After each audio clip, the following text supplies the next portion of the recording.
Semester जो third हैं PG के, उनको क्या क्या पढ़ना है और किस प्रकार से वो तैयारी करेंगे। जैसा कि आप जानते हैं प्यारे स्टूडेंट्स कि इसमें आपको 4 पेपर पढ़ने हैं, ठीक है। एक पेपर प्रोजेक्ट है, तो 4 पेपर में एक तरह से आप सभी जान रहे हैं कि इसमें जो आपका है CC 10 तक वो ऑलरेडी हो चुके हैं, तो आपका इधर होगा CC 11, ठीक है। तो CC 11 में जो आपको पढ़ना है वो मेडिएवल इस्लामिक वर्ड पढ़ना है।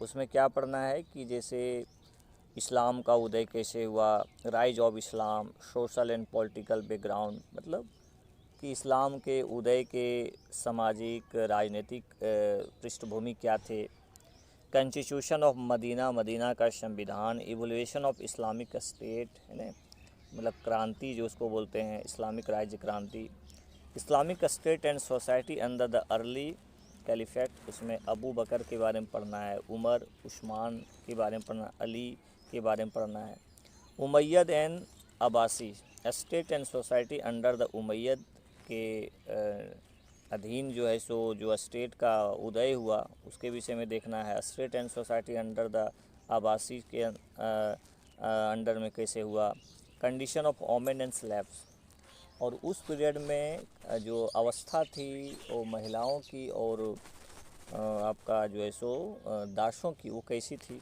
उस पीरियड में, trade and trade route, economy के विषय में पढ़ना है, अर्थव्यवस्था उस पीरियड में कैसी थी, revenue administration with special difference taxation system, कर व्यवस्था क्या थी।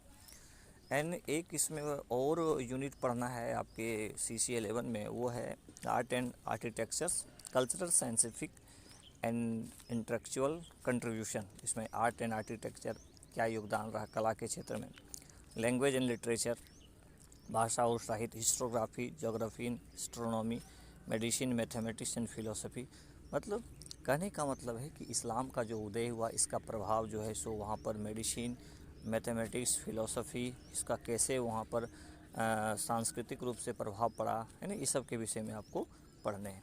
तो ये आपका CC 11 हो गया। समझ लीजिए कि आपको मेडिएवल इस्लामिक वर्ड पढ़ना है ना, कि जो मध्यकाल के जो इस्लामिक वर्ड रहे, इस्लाम का कैसे मतलब इस्लामिक इतिहास आपको एक तरह से पढ़ना है, इस्लाम का उदय कैसे हुआ, मदीना का संविधान है ना, उसका पृष्ठभूमि क्या था, उमैयद के विषय में पढ़ना है ना, और अब्बासी के विषय में पढ़ना है। इस सब विषय में आपको पढ़ना है CC 11 में। CC 12 बहुत अच्छा है, ये आपका जाना पहचाना सिलेबस है, इंडियन हिस्टोग्राफी, यानी इसमें आपको जो भारतीय इतिहास लेखन हुआ, जिसमें प्राचीन भारतीय इतिहास लेखन, मध्यकालीन इतिहास लेखन, आधुनिक भारतीय इतिहास लेखन, उसमें सारा चीज़ आपको पढ़ना है। हिस्टोग्राफी यही है, जैसे आप प्राचीन काल में पढ़ते थे ना कि जैसे साहित्यिक स्रोत, उसमें आप राजतरंगिणी, कलहन की राजतरंगिणी, वेद, पुराण है ना, और भी जो हिस्टोग्राफी किए गए लेखन हुआ, इतिहास लेखन हुआ साहित्यिक, उसमें हमको पढ़ना है। क्या क्या पढ़ना है, orientalist, impressionist, nationalist, Marxist and subaltern, post modernist. मतलब इसमें क्या है कि जैसे इतिहास का जो लेखन होता है उसका एक बहुत दृष्टिकोण होता है, कुछ कुछ होते हैं राष्ट्रवादी इतिहासकार होते हैं, कुछ कुछ साम्राज्यवादी इतिहासकार होते हैं, कुछ कुछ मार्क्सवादी इतिहासकार होते हैं, कुछ सबाल्टर्न होते हैं। तो इसमें आपको उसका दृष्टिकोण पढ़ना है। तो ये दृष्टिकोण एंशिएंट में भी हो सकता है, मिडिएवल में भी हो सकता है, और आधुनिक में भी हो सकता है। ये तीनों चारों अप्रोच, चाहे वो राष्ट्रवादी प्रवृत्ति का इतिहासकार हो, साम्राज्यवादी प्रवृत्ति का इतिहासकार हो, तो उसका जो प्रवृत्ति होता है, जो अप्रोच होता है, उसका इतिहास लेखन में दिखता है।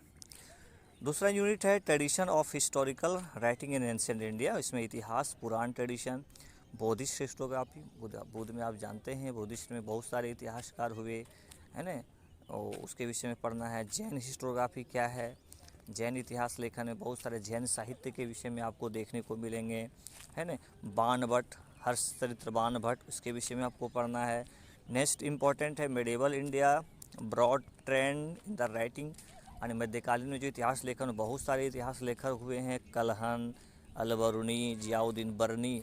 तो मैं ये सब जो नाम बता रहा हूँ उसके बारे में डिटेल आप पढ़िएगा। जैसे आप जियाउद्दीन बर्नी का जीवनी पढ़िए, वो किस अप्रोच के लिखते थे, किन के बारे में वो लिखे हैं, क्या क्या लिखे हैं, उनकी कौन कौन सी पुस्तक, इस सब आपको पूरा अच्छे से तैयार कर लेना। किनके किसके विषय में, कलहन, अलबरूनी, जियाउद्दीन बर्नी, अबुल फजल, अब्दुल कादिर बदाऊनी एंड गुलाम हुसैन खान, सियार उल मुकत्तरीन, ये सब बड़े पढ़ना है। एंड आगे जो लास्ट पॉइंट है वो है colonial and post independent India broad trend in the writing, मतलब जैसे आधुनिक काल में और साथ ही साथ इंडिपेंडेंस के बाद जो इतिहास लेखन हुए, स्वतंत्रता के बाद जो इतिहास लेखन हुआ उसका क्या ट्रेंड था, उसमें कौन कौन से इतिहासकार के विषय में आपको पढ़ने हैं। तो केपी जायसवाल के विषय में पढ़ना है, डीडी कौशाम्बी के विषय में पढ़ना है, जदुनाथ सरकार जी के बारे में पढ़ना है, मोहम्मद हबीब के बारे में पढ़ना है। ये सब इतिहासकार के बारे में डिटेल आपको पढ़ना है कि इस तरह का जो इतिहासकार थे उनका क्या अप्रोच था, वो किस तरह के इतिहास को लिखने का प्रयास करते हैं। जैसे मान लो कोई इकोनॉमी पर फोकस किया, कोई हमारे समाज के जो निचले तबके हैं उस पर उसको फोकस करके इतिहास लेखन किया, तो केपी जायसवाल, डीडी कौशाम्बी, जदुनाथ सरकार, मोहम्मद हबीब, आर.सी. दत्त और बिपिन चंद्रा के विषय में आपको पढ़ना है। तो ये सब के बारे में आपको डिटेल में बताने का प्रयास करूँगा नेक्स्ट वीडियो में। आगे बात करते हैं कि इसमें और आपको क्या पढ़ना है। तो DAC 1, देखिए DAC 1 और DAC 2 आपको पढ़ना है इसमें। तो इसमें क्या होता है कि बच्चे को सेलेक्ट करना पड़ता है।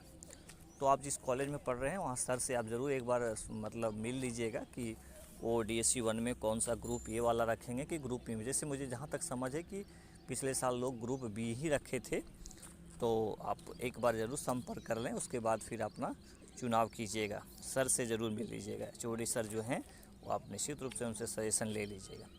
तो यदि हम ग्रुप ए की बात करते हैं तो उसमें एंशिएंट वाला जो पढ़ना है एंशिएंट से रिलेटेड है, और ग्रुप बी में मिडिवल से रिलेटेड है, और ग्रुप जो आपका सी है उसमें जो है सो आधुनिक से रिलेटेड है। तो यदि हम बात करते हैं, एक मिनट, यदि हम बात करते हैं कि आपका जो मेडिवल वाला था पार्ट जो DAC 1 में, उसमें क्या क्या पढ़ना है। तो पॉलिटी ऑफ मेडिवल इंडिया 1200 से लेकर 1550 तक का इतिहास पढ़ना है। मतलब एक तरह से आपको दिल्ली सल्तनत का इतिहास पूरी तरह से बढ़िया से इसमें पढ़ना है। उसमें क्या है, सोर्सेज एंड हिस्टोग्राफी, इसमें भी सोर्सेज एंड हिस्टोग्राफी पढ़ना है कि जैसे जो हम लोग दिल्ली सल्तनत का इतिहास पढ़ेंगे उसका क्या स्रोत है जानने का। तो उसमें पर्शियन क्रॉनिकल्स, अमीर खुसरो के विषय में पढ़ना है, जियाउद्दीन बर्नी के बारे में पढ़ना है, ट्रेवलर्स अकाउंट जो यात्री यहाँ पर आए उस पीरियड में उसके विषय में पढ़ना है, Persian and Arabic inscription, Sanskrit inscription, भक्ति एंड सूफी लिटरेचर, भक्ति और सूफी जो साहित्य हैं उनके विषय में पढ़ना है। यूनिट 2 में है government and administration under the Delhi सल्तनत, दिल्ली सल्तनत में जो है सो कैसी प्रशासनिक व्यवस्था था उसके विषय में से, सेंट्रल गवर्नमेंट, सल्तनत and council of minister, court and the royal house hold and provisional and local government, प्रांतीय और जो स्थानीय जो व्यवस्था था उसके विषय में भी आपको पढ़ने हैं। नेक्स्ट है judicial administration, central and provisional, मतलब उस समय दिल्ली सल्तनत में न्यायिक व्यवस्था कैसा था उसके विषय में आपको पढ़ना है। सैन्य व्यवस्था कैसा था, मिलिट्री ऑर्गेनाइजेशन। एंड यूनिट 3 इसमें है रूलिंग क्लासेज एंड इवलविंग कंपनसन, मतलब the nobility, the chiefs, emergence of जमींदार, लोकल अलायंस एंड कॉन्फ्लिक्ट, मतलब जमींदार का उदय कैसे हुआ इसके विषय में आपको पढ़ना है। विजयनगर एंड ब्राह्मणी रूल के विषय में पढ़ना है, 1350 से लेकर 1565 तक का इतिहास, मतलब विजयनगर के विषय में आपको पढ़ने हैं। Administration system of the Vijayanagara empire, मतलब विजयनगर साम्राज्य की प्रशासनिक व्यवस्था के विषय में आपको पढ़ना है। नेक्स्ट इंपॉर्टेंट पॉइंट इसमें विजयनगर में है administration system of the Bahmani kingdom, Bahmani साम्राज्य की जो प्रशासनिक व्यवस्था था उसके विषय में पढ़ना है। तो ये हो गया आपका। लास्ट यूनिट इसमें है Turko Usman period, nature of the state, monarchy and the governments under the Lodi के पीरियड में कैसी तरह की शासन व्यवस्था थी उसके विषय में पढ़ने हैं। अब हम लोग बात करते हैं, इसमें DAC 1 पेपर हो गया, खासकर ग्रुप बी वाला मैंने चर्चा किया। अब आप सर से ज़रूर सजेशन ले लीजिएगा, उसके बाद यदि वो बताएंगे कौन सा ग्रुप लेना है तो फिर हम बना देंगे। अभी ग्रुप बी DAC 2 का हम चर्चा करते हैं। DAC 2 में भी कुछ नहीं है, 1550 जहाँ पर वहाँ इतिहास खत्म हुआ था वहाँ 1550 से लेकर के है ना 1757 तक का इतिहास उसमें होगा। तो DAC 2 का हम लोग चर्चा कर लेते हैं कि आपको DAC 2 में क्या पढ़ना है। तो पॉलिटी ऑफ मेडिएवल इंडिया 1550 से लेकर 1750 तक का इतिहास आपको एक तरह से पढ़ना, मतलब मुगल काल का इतिहास इसमें आपको पढ़ने हैं। इसमें भी वही है सोर्सेज एंड हिस्टोग्राफी, उसमें आपको अबुल फजल, अब्दुल कादिर बदाऊनी, अबुल हमीद लाहौरी, ट्रेवलर्स अकाउंट, इसमें भी उस पीरियड में कौन कौन यात्री आए थे, सूफी एंड भक्ति लिटरेचर, पर्शियन अरबी, इसमें भी सेम टू सेम वही है, केवल मतलब इसमें चेंज वही हो रहा है कि वो दिल्ली सल्तनत का इतिहास पढ़ना था, इसमें मुग़ल काल का आपको प्रशासनिक सैन्य इस सब विषय में पढ़ना है। दूसरा यूनिट इसमें है government and administration, Mughal theory of kingship, central government, badshah and council of minister, court of royal household, provisional law, वही तो प्रांतीय स्वशासन। जुडिशल एडमिनिस्ट्रेशन इसमें भी पढ़ना है। द रूलिंग क्लास, उसमें आपको मनसबदारी व्यवस्था के बारे में पढ़ना है, जागीरदारी व्यवस्था के बारे में, जमींदारी व्यवस्था के, ये 3 चीज़ आपको इसमें पढ़ने हैं।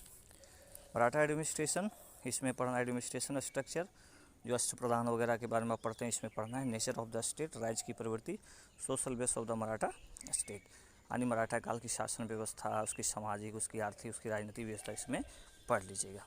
ठीक है, तो ये आपका सिलेबस है, सभी लोग अच्छे से तैयार करिएगा। अभी से ही उसका तैयारी करना शुरू कर दीजिए, क्योंकि बहुत कम समय आप लोग को मिलेगा। जल्द से जल्द सिलेबस पूरा कंप्लीट करना है, आपका सेशन को सही करना है। Thank you very much. सभी लोग लाइक कीजिएगा, शेयर कीजिएगा।